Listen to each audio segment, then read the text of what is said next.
ہر گزرتے دن کے ساتھ ملک میں سیاسی اور آئینی بحران سنگین سے سنگین تر ہوتا جا رہا ہے۔ جہاں ایک طرف ملک میں سیاسی محاذرائی شدت اختیار کر رہی ہے، وہیں دوسری جانب اداروں کے درمیان تصادم بھی بڑھتا دکھائی دے رہا ہے۔ اس تناظر میں لوگ مختلف قسم کی پیش گوئیاں کرتے نظر آ رہے ہیں۔ کسی کو ایمرجنسی دکھائی دے رہی ہے، کسی کو یہ نظام چلتا نظر نہیں آ رہا۔ تاہم فی الحال کسی کے پاس کوئی پکا روڈ میپ نہیں ہے کہ آگے کیا ہوگا، لیکن ہر کسی کو یہ اندازہ ضرور ہے کہ کچھ بڑا ہوگا۔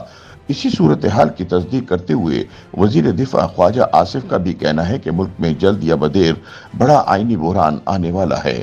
موجودہ صورتحال ماضی کی صورتحال سے کئی زیادہ گھمبیر ہے اور اقتدار چھن جانے کے بعد سے تحریک انصاف نے جو رویہ اپنایا ہوا ہے، اس سے وہ ملک کے وجود کے لیے خطرہ بن چکی ہے۔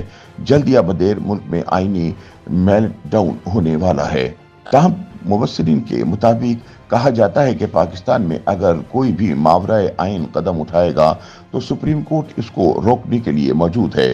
سپریم کورٹ ملک کو آئین و قانون کے مطابق چلانے کی چوکیدار ہے۔ اس لیے یہ کہا جا سکتا ہے کہ سپریم کورٹ ہر ماورائے آئین کام کو روکے گی اور ملک میں جمہوریت کے تسلسل کو قائم رکھے گی۔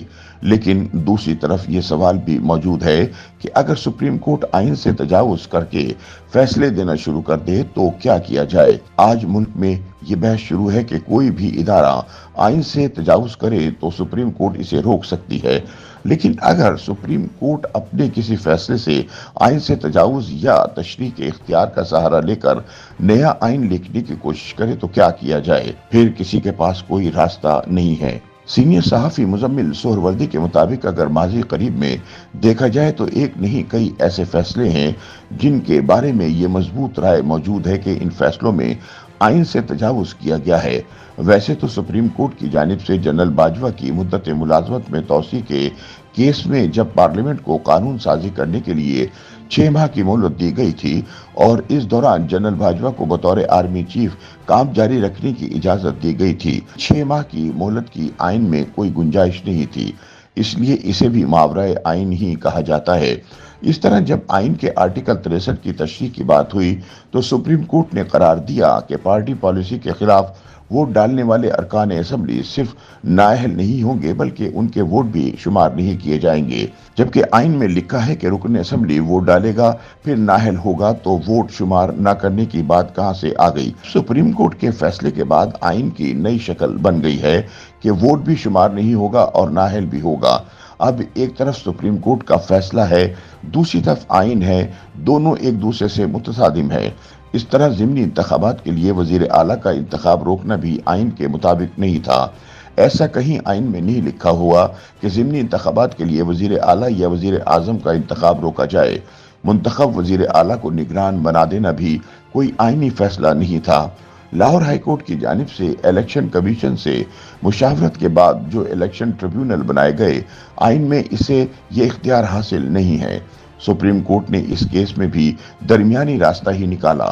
لاہور ہائی کورٹ کے آئین سے تجاوز کرنے کے بارے میں کچھ نہیں کہا گیا، بس فیصلہ معطل کیا گیا۔ اس طرح ماورائے آئین کرنے کی حوصلہ افزائی ہوتی ہے۔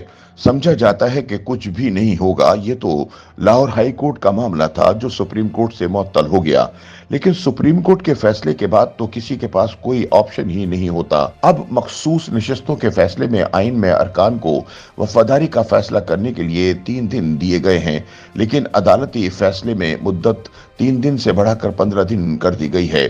یہ رائے مضبوط ہے کہ مدت بڑھانے کا اختیار سپریم کورٹ کے پاس نہیں تھا، اس لیے یہ فیصلہ ماورائے آئین ہے۔ یہ درست ہے کہ سپریم کورٹ سے توقع ہے کہ اس نے مکمل انصاف کرنا ہے، لیکن مکمل انصاف کی خاطر کیا آئین و قانون سے باہر جایا جا سکتا ہے؟ جب ایک سیاسی فریق کو مکمل انصاف دینے کے لیے آئین اور قانون سے باہر نکل کر فیصلہ کیا جائے تو دوسرا سیاسی فریق متاثر ہوتا ہے۔ وہ سمجھتا ہے کہ عدالتی سہولت کاری کی گئی ہے، جس سے ملک کے سیاسی منظرنامے میں عدم استحکام پیدا ہوا ہے۔